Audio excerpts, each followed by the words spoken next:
Hello, my name is Praveen Kaur Gupta and I am your English teacher. And today we are going to study about one of the most important chapters in English grammar, and that is tense. Yes, you heard me right. We are going to study about tense. Well, before we study about tense or any topic in the grammar language, we should study about why do we need to study tense or why do we need to study any of the topic of English grammar, right? So let's talk about why. Because whether you study physics, whether you study chemistry or any subject, why is very important. It has always been important, right? So tense, because every action that we perform needs to be categorized into three parts. That is present tense, past tense, future tense. Why? Because if you do not separate them, it becomes very difficult to acknowledge which task is going to happen in which time or which task is happening in which time. Right? That is why we need tense. Now, coming to the definition of tense, it's very simple actually. It shows the time of an action. It of course means tense, shows the time of an action. As I told you that every action that we perform has been categorized into past tense, present tense and future tense. Exactly. So what does tense do? Tense shows the time of an action which is being performed in which time. Right? Now, we already know that it has been categorized into present tense, past tense and future tense, right? Now, before we move on to tense and understand what tense is and where do we use it appropriately, let's talk about two things. Why? Because these two things are very important when we are forming a sentence, right? So let's talk about subject and let's talk about object. Now let me ask you a question. Do you know anything about subject? Since you are in higher class, that is class 8, I am guessing that you must be very aware about this word subject and object, right? But even if you don't know, let me tell you something about that.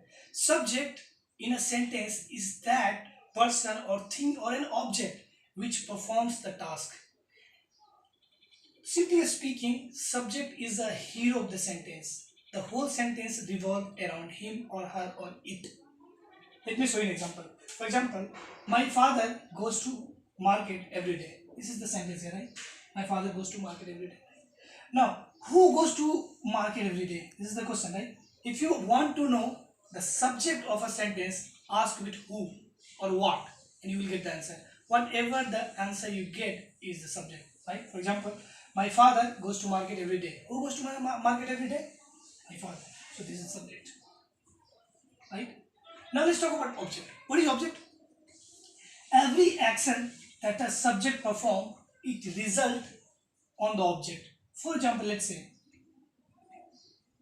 my father goes to market, right? So I am very, very sure that you know what verb is, what subject is, what object is. Speaking about object, my father goes to market. Where does my father goes? To market every day. So this is object part, right? Or simply, let's take another example, right? Mohan plays cricket, right? So what does Mohan play? Cricket. So cricket is object. Whatever is plays, right, is object. So whatever action is performed, it results as an object of the subject, right? Now, once we know that what subject is and what object is, let's talk about kind of verbs that we use in tense.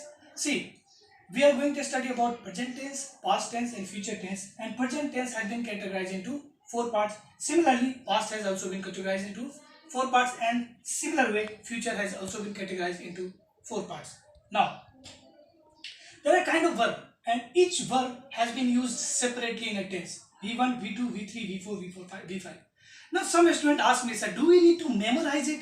Yes, unfortunately, yes, you will have to memorize all the verbs. But there is one another option that says that you do not have to memorize what. If you use them, if you form sentences more and more, you will get accustomed to using V1, V2, V3 and V4, V5 appropriately without any hesitation.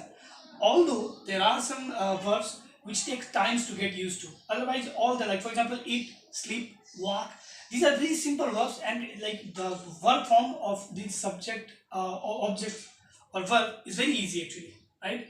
So we are going to talk about present tense first, right? Now, where do we use present tense? This is the question, right? Now, first thing is habitual or repeated action. For example, if someone is habituated or repeats his task again and again, there we can use present tense. The example is very clear here. My father goes to market every day. Now look here. My father goes to market every day. Now every day tells a lot about this sentence, and that is my father has a habit of going to market every day. Which kind of sentence are we using here?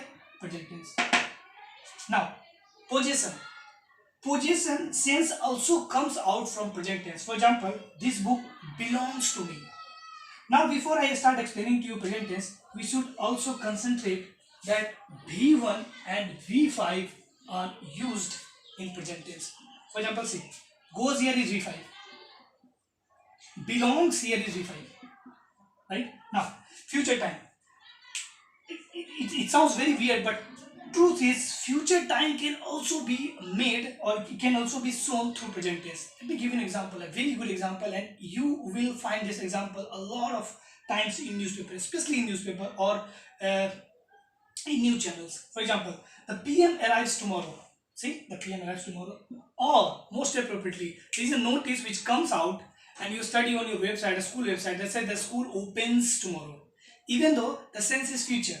You see, the sense isn't future. The sentence says the school is going to open, right? But the sentence is the school opens. See, B5. That is why future time can also be very much used with present tense. Now, past time. See, we are studying present tense, but see, you can see here, future time can also be shown here and past time is also shown. For example, you are telling a story to your colleague or to your friend or to your family, and you says, and then the robbers walks into the village and robs them all. Suppose, like, the gang of robbers attacks the village. Now see, attacks, V5. Where do we use V5? I just told you, present tense, right?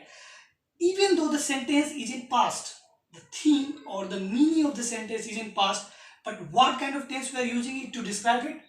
Present tense, right? Similarly, commentary. I am very sure that like you must be very a good fan or a great fan of cricket or football or volleyball, whatever the game you like.